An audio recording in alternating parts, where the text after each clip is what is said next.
Welcome to the Point of No Return podcast, a show at the intersection of technology and strategy. On this show, we interview industry leaders and experts to better understand how they think about strategy during this time of exponential progress. Hey everyone, and welcome to another episode of the Point of No Return podcast. Before we begin, I just want to wish everyone a happy and healthy 2018. I'm really excited for this year to be able to continue to bring to you great guests. And the first one of the year does not disappoint. On the show, I had Ben Rodier, COO of Salesfloor. Ben is the co-founder of Salesfloor, a retail technology company. Someone that I've known for a few years and has really good, deep expertise in the retail sector and really truly understands what is happening in that industry. Thousands of store associates from some of the biggest names in retail in North America use Salesfloor to create their own version of the retailer's e-commerce website, offering customers a new and personalized way to shop online. Before launching Salesfloor, Ben was the vice president of shopper marketing at Mediative, formerly AdSplash Media, which was acquired by Yellow Pages in 2010. He was responsible for the growth of the company's North American portfolio of retail media partnerships with brands including Best Buy, Toys R Us, and Walmart. Prior to Mediative, Ben was responsible for business development and digital media at CanWest and Global Television Network. Ben's accomplishment in marketing and advertising include a Shopper Innovation Award from Strategy Magazine, and he was featured in Marketing Mag's Top 30 Marketing Professionals. He has an MBA from Queen's University and a Bachelor of Commerce degree from Concordia. We had a really good conversation. We spoke about his successful exit from AdSplash Media, where I got to know him, and how that led him to co-found Salesfloor, the challenges of the retail industry, and how Salesfloor is helping retailers solve a crucial problem. How the team at Salesfloor manages to keep the product vision intact despite the fact that they're getting pulled in a bunch of different directions. Some interesting insight into the team's 6-month planning cycle. Ben's focus on innovating around the in-store customer experience and the key technology trends that he's keeping an eye on. I've known Ben for a few years during his time at AdSplash, like I said, and he's a super talented individual. I always learn a ton when I talk to him, and I really think that you'll enjoy the episode. Ben, thanks for being on the show, man. My pleasure. Nice to be here. Really happy to be visiting your offices and obviously chatting about Salesfloor and what you guys have done. As maybe the first question, it's been a while since we've caught up. Want to talk about your career and kind of what led you to start Salesfloor with Oscar. Yeah. You had pretty good success before as well with AdSplash. Mm-hmm. So maybe talk about an earlier part of your career. You know, the transition from AdSplash Mediative to Salesfloor. Well, I was a media sales guy for probably 6 or 7 years. I had kind of spent the first part of my career working in television, working in actually global television. And I was in promotions, and I knew that there was more out there, so I got into the ad sales game. And it was kind of like a perfect place, perfect time for me, because digital was blowing up, online video was really growing, and there was really no one else on the sales team at the time in Montreal who really would wrap their, both arms around online videos. So I became the digital / innovation biz dev type of guy who spent a lot of times with a lot of the traditional agencies and the traditional accounts, creating new business opportunities for them to use digital in ways that they never had before. And remember, it's like television. At the time, we called it like appointment television. So I definitely saw, how things were kind of getting stale and needed a whole new approach. And ad sales was a place where, you could take that creative kind of Mad Men type of thing that you saw on TV, and you can put it into practice in real life. So I loved what I did. It was a great time in my career. But eventually I realized that I had kind of needed something else, and I was looking for either a startup or a smaller company where I could have a bigger impact. And I met Oscar. I actually met Oscar 6 months before I ended up joining AdSplash, and that's because I didn't see it. I honestly just didn't see the growth. He had, 1 or 2 retailers, and the scale wasn't there for me. But then, lo and behold, a very expensive decision on my part, where 6 months later he said, all right, now on top of Future Shop, we've also got Best Buy and Walmart and Toys R Us, and we need someone to help build the business. So that's what made me kind of see it. I made the jump. Left CanWest and Global Television behind, and started AdSplash. And I was general manager, basically a director of strategic partnerships, I think was my title. And it was an opportunity. And I remember the feeling of just getting in there and being like, wow, I don't have to go to revenue management and ask for approvals on deals and go see my boss and make sure that the contract's okay. Like, it was really, I was kind of master of my own domain, if you will. And with the help of Oscar and other people within the team, we built a really successful business that was eventually acquired by Yellow Pages. We were one of 4 startups that were acquired to form what is now known as Mediative. And I'm really happy to say that I know a lot of the people who are still running that business and are continuing to grow it. I think our revenues were probably around 10 million at the time. And I know now that those revenues have doubled, tripled, and even quadrupled over the past few years. So I left Mediative as vice president of shopper marketing and creative services, and joined Oscar, and I got together and started Salesfloor. It's a pretty awesome few years, I got to say. I feel not only proud, but it's been a lot of hard work, but we are here because of the chapters of the book that we wrote, leading up to this. What's really cool, I find, is that it's not just that you sold and like a big company acquired, but it ended up being a very strategic acquisition for them as well. That still to this day is working out well, right? Despite all of, let's say, Yellow Pages challenges, Mediative is still very much doing well. And what then led you, once you left Mediative, to say, hey, I'm going to do this all over again? Well, the truth is when I remember the expensive decision that I mentioned a few minutes ago, it's because when the AdSplash business was taking off, I hesitated, and I hesitated for, all the right reasons: family, fear, knowing that, at CanWest, at least at the time, I had a good job. It was like, paid me well, got to take all the vacation I needed to, had a good work-life balance, and going into the unknown it's anxious. It's all the things you read about, and that's the truth. But what made me want to start something on my own was the fact that AdSplash, as much of a rocket ride as it was, and not only for me personally, but for my career and the people that I got to do it with, I wasn't there at the beginning. And that was something that I felt that was missing. And that's what drove me to, after about 2 or 3 years at Mediative, again, we were on a rocket ship. It was flying. We were tripling our revenue year after year. But there was still that emptiness of wanting to build something from the ground up. And that's what we did here at Salesfloor. And how did you guys come up with the idea for Salesfloor? There's different versions of the story, but, Salesfloor, let me start by saying it's an omni-channel selling tool that presents itself as a mobile application designed specifically for store associates. And these store associates use Salesfloor to manage their own online presence. So if you worked for like Saks Fifth Avenue, for example, you'd have your own online storefront. And using the Salesfloor tool, you can basically use our apps within an app that allow you to communicate and collaborate with your customers. You can email them, text message them, post on social media, all configurable with each of our retailer programs.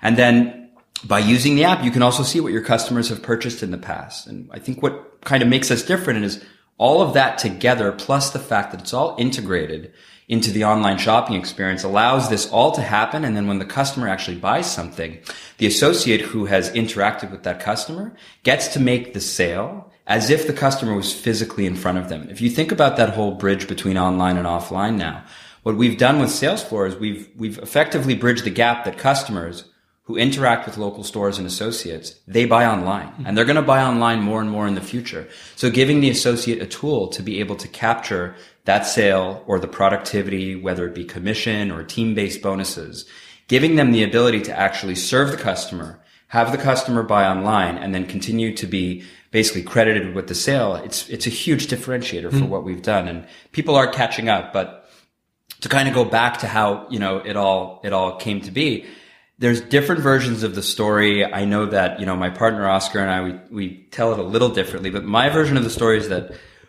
we come from retail, and when we worked in retail, Oscar came from Best Buy, and one of the associates that worked at Best Buy was paid a huge amount of money on an annual basis. And as someone who worked in operations, Oscar, he went to go meet with this guy. We'll call him Joe. And Joe worked in a small store, small format, tier 2, tier 3 location. Like, I'm not talking Vancouver. I'm talking like, maybe like a Burnaby or like a smaller suburban store.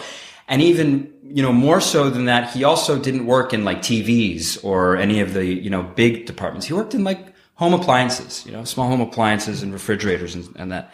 But Joe outperformed his colleagues by 3, 4, 5x. And he was pulling in, not just 6 figures, like major dough. And he's wearing a uniform. He's a sales associate. And when you sat down with Joe and you talked to him, he said, look, man, I treat my role in the store not like a job. I treat it like a business. And at the time, what was happening in Vancouver and on the West Coast was there were condo buildings popping up every block. And so what Joe was doing was he was meeting with these condo developers and he was actually making deals.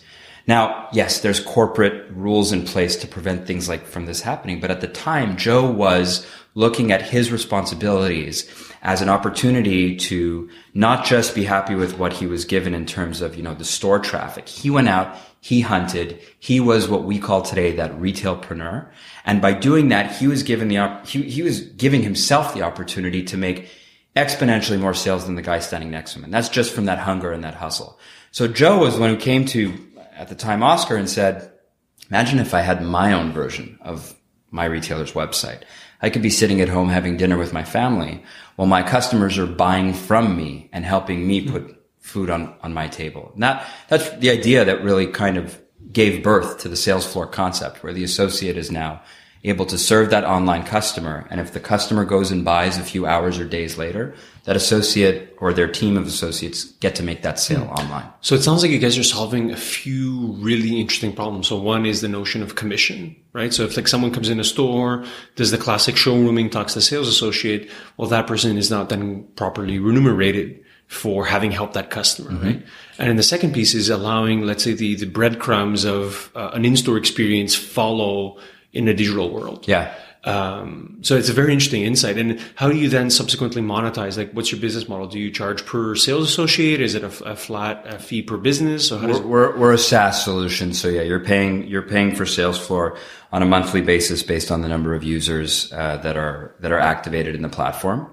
And you're 100% right in terms of what you said. The problem that we're solving in one sense is kind of unifying that experience that, it may start in the store, it may not. It might start online. It may end in the store, it may not. It might end, in store or online.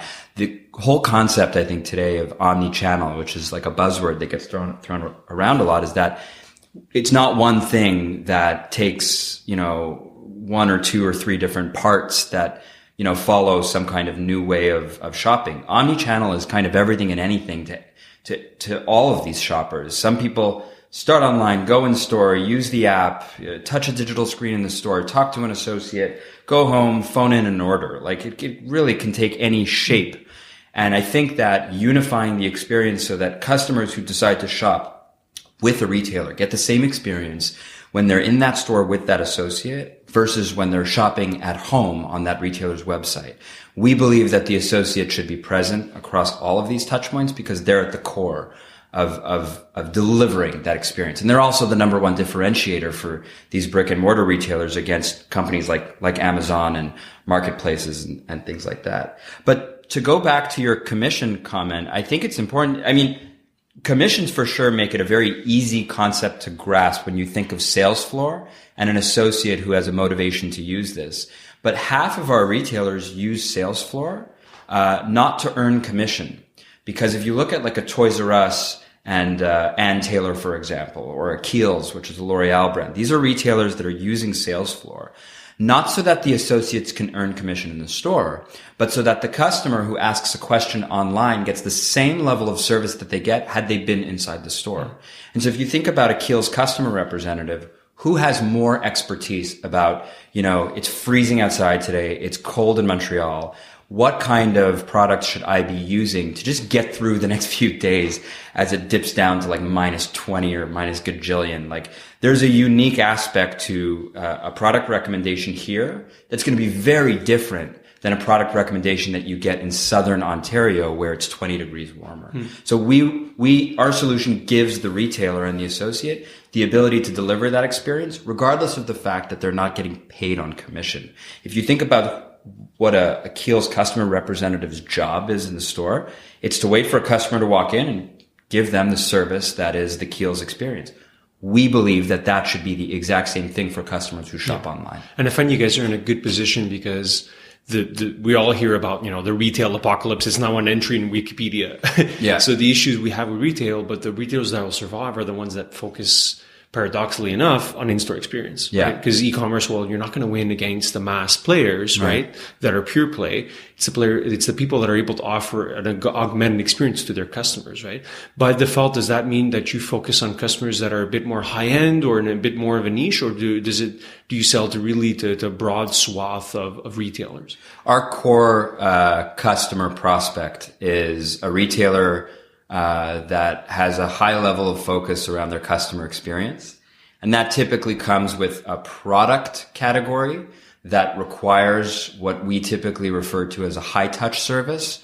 So think, if I walk into a Saks Fifth Avenue and I want to buy a handbag for my wife and spend, thousands of dollars, I need help to do that. People don't, go through a drive-through window and buy a Gucci purse for $4,000. Like there's a whole level of experience that goes with it, and how you buy it, how you select it, how you personalize it in some cases. Now in the Saks example, it's easy because the associate that sells you that Gucci handbag is going to make probably a nice commission off of a sale like that. But if you flip the switch and you think about an experience like shopping for a baby for the first time. I remember at AdSplash, we started representing Toys R Us and Babies R Us for their advertising. And I remember spending some time on the website and looking at the brands on the Babies R Us site, thinking to myself, a guy who worked in advertising for almost a decade, thinking like, oh my God, I don't know any of these brands. Like, what's Graco? What's Summer Infant? What's, what are these? What's Costco? What are these brands? And the reality is as a parent now of young kids, I can tell you that going through the Babies R Us experience, it requires the help of those associates in the purple shirt, because they know not only what these brands are, but they also know how they're used. And as a parent who lives in a city like Montreal, where there's snow on the ground, versus someone who's across the country and doesn't deal with snow on the ground, the products that I use and need to be a better parent, a happy person, all those things, it goes hand in hand with that level of experience I'm going to get at a Babies R Us. And those associates, they're not paid on commission. They're paid to make sure that customers have a great experience when they leave the store. So they use Salesfloor to do that as a team, as opposed to the Saks Fifth Avenue example. Yeah. And I find that you sit in a very interesting place in the stack where you add a tremendous amount of value and your customers easily understand the return on investment. Do you, and I could be completely wrong here, do you have the subsequent challenge of product vision? People being able to tell, hey, this is great, you guys do this, but do you do ABC also? And then how do you decide on what product feature to keep versus, well, we have to stay focused on our core? Yeah. I think when we started, we knew we were onto something, because even from the early days when we had customers like Toys R Us and Harry Rosen, Stuart Weitzman, and Saks, like those were really our first, major wins. They were saying, can you do this? And can you do reserve in store? Can you give the associate the ability to send a text message? And we had started at a very basic level, and they immediately were asking, and that was a very good sign to us that, again, we were onto something. But what I think is important for a company like ours, which started very small, and many startups that are out there, is you do have to get good at something that you can scale off of. You might choose to scale something else, but when we started, and a lot of this was learning how to work with big retail companies, we had a very narrow view of our key performance indicators. We use things like traffic, conversion rates, average order value or average basket size, depending on the retailer you talk to. And when you looked at those key metrics, we benchmarked them against what the retailer either expected from us or got from its current business. And we were able to draw very clear lines between, all right, control and test, right? Before Salesfloor, you had a 1.5% conversion rate. After Salesfloor, you had an 11.5 conversion rate.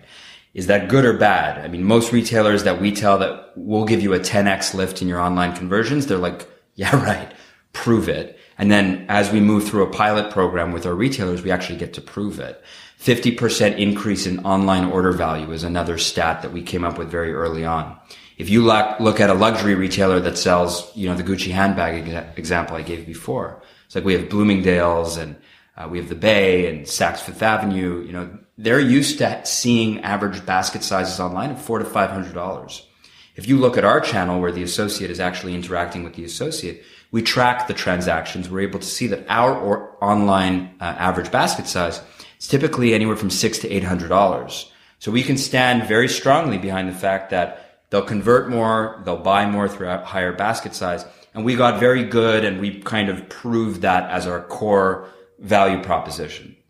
Now, as we get good at that, that's when the retailers ask questions like you were asking. Can you do this? Can you do that? And we have, a product management team who all they're doing all day long is figuring out how to deliver on our roadmap, because yes, there are probably in a given year, depending on how big of a theme you want to kind of cut the swath with, we have usually 6 to 8 key features that we are focused on delivering within a 6 months period. And this could be as simple as adding support for additional currencies or languages, to adding an entirely new component to the platform that unlocks the associate's ability to give that customer the experience that they need. So, customer input is a huge driver for what we decide to work on.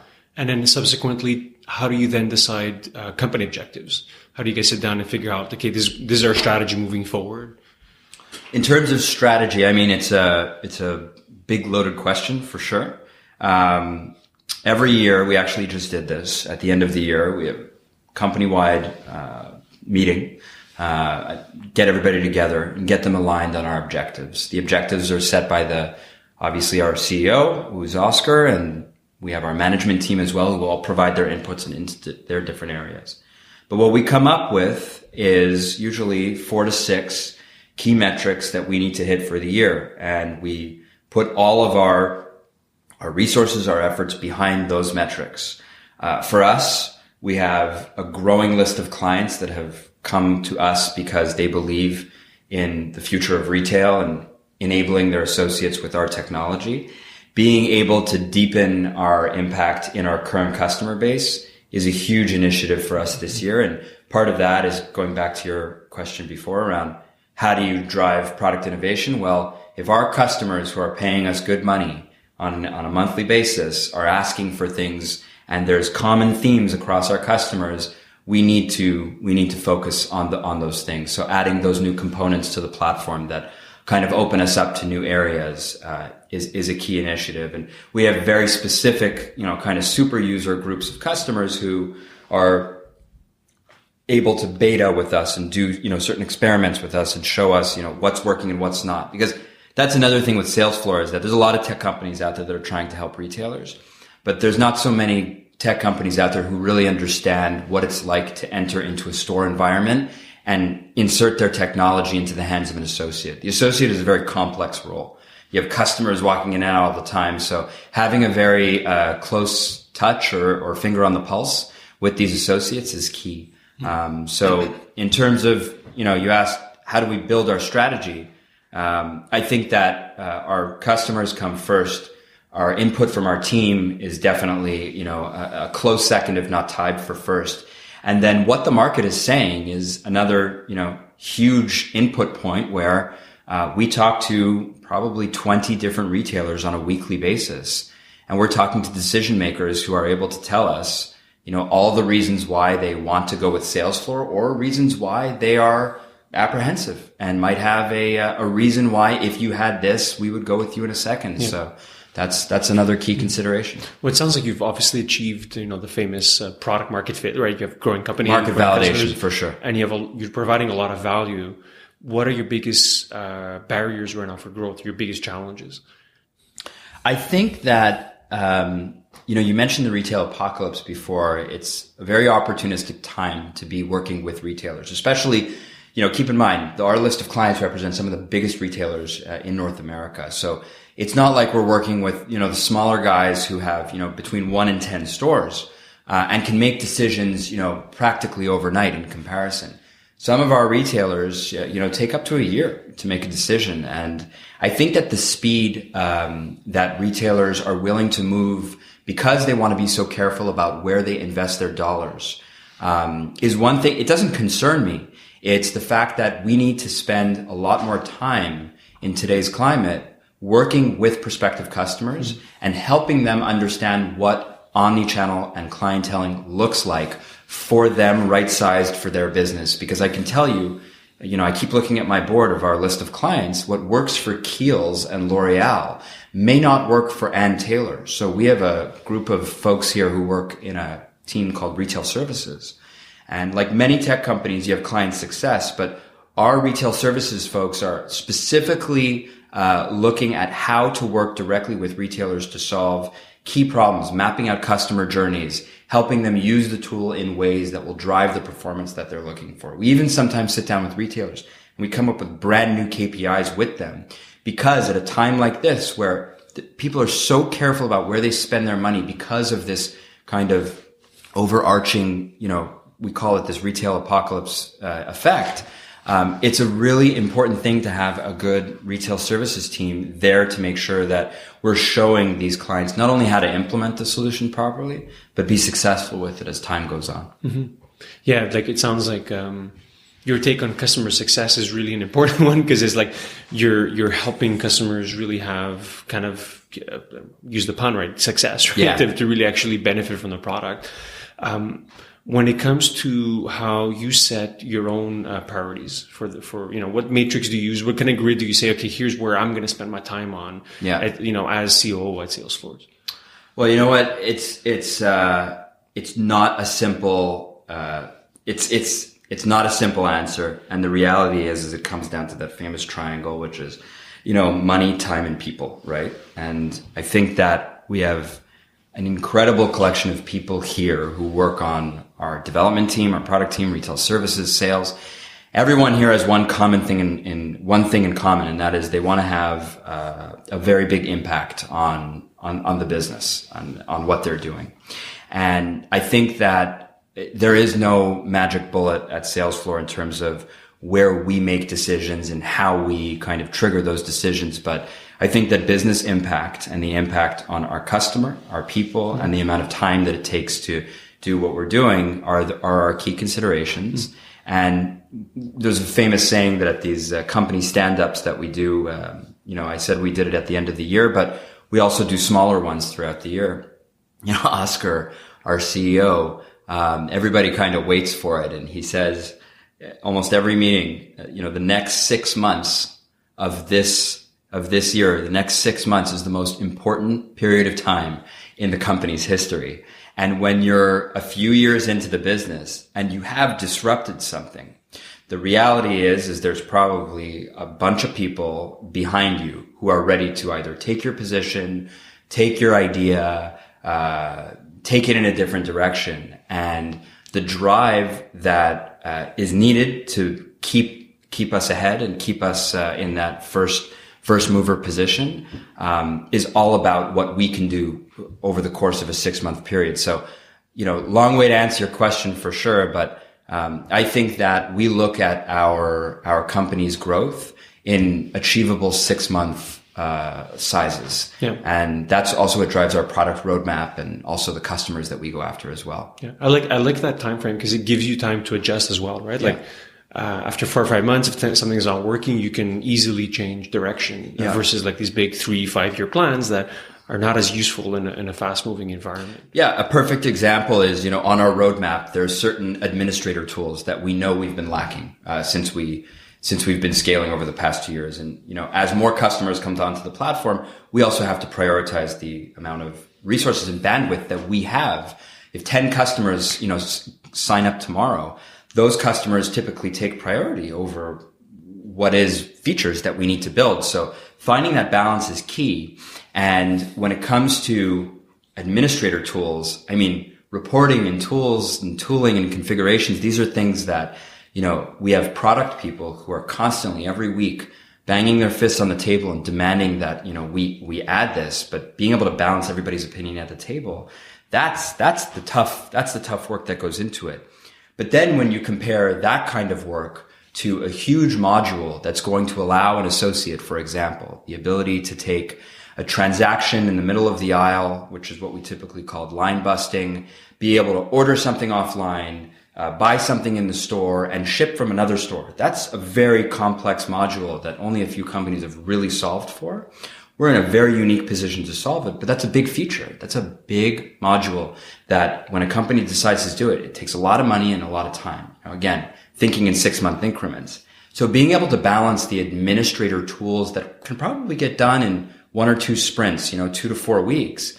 The reality is you got to balance those small achievable wins with those strategic imperatives that if we don't do this, somebody else is going to do it and catch up or take over our first mover position. Yeah. You spoke about the retail industry quite a bit, right? Like, we've heard about the challenges. From your perspective, what do you think is happening in your industry that not too many people are talking about, right? We're all talking about the challenges of retail, e-commerce. Yeah. Do you see any trends that should have more attention? Well, look, when you read about retail and, what's around the dinner table, even when I go home to my family, is store closures, right? And that's, I think, it's not even an elephant in the room anymore. It's what people talk about. It's what's top of mind. I think that retail is definitely right sizing its physical footprint because more customers are shopping online.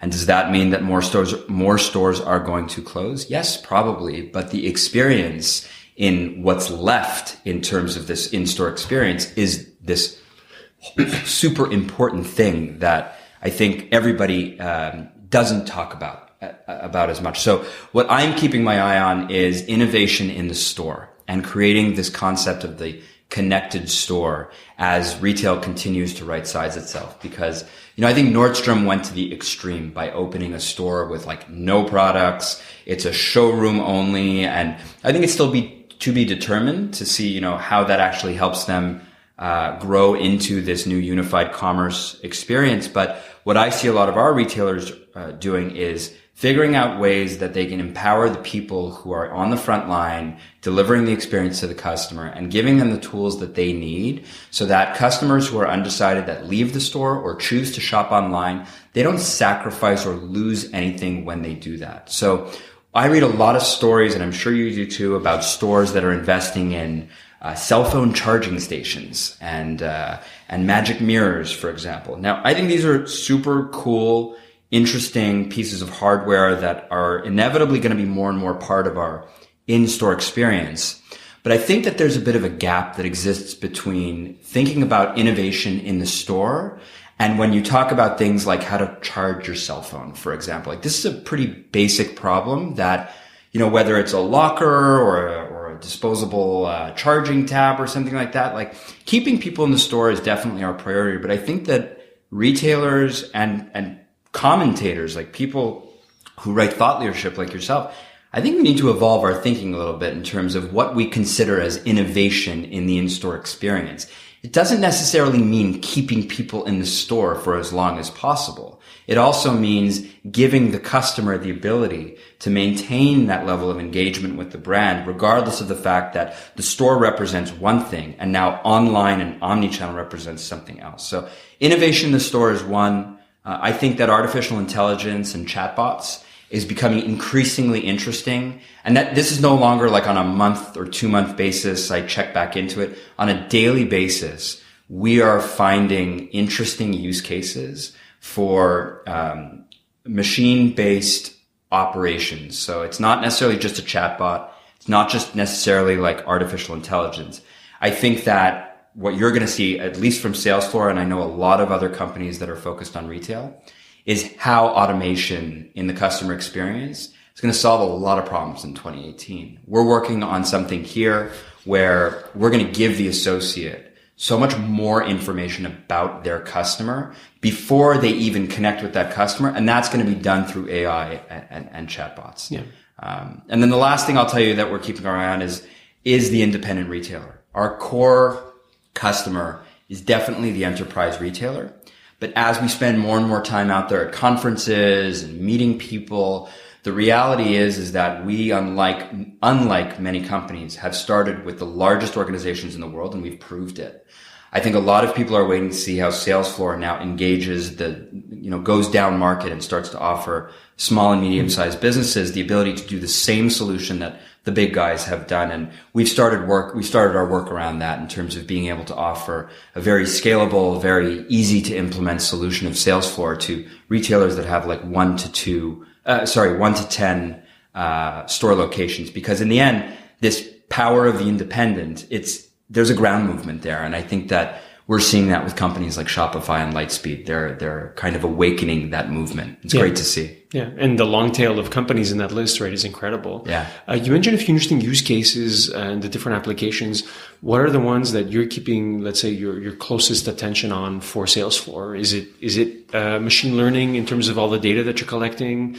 Is it augmented experiences like VR or AR? Just curious to see what you guys are looking at. I don't think we're looking to add AR or machine learning as a core piece of the use case that our users have with our solution, right? That might be the case for other companies, but I think when you look at things, I mentioned AI and chatbots before.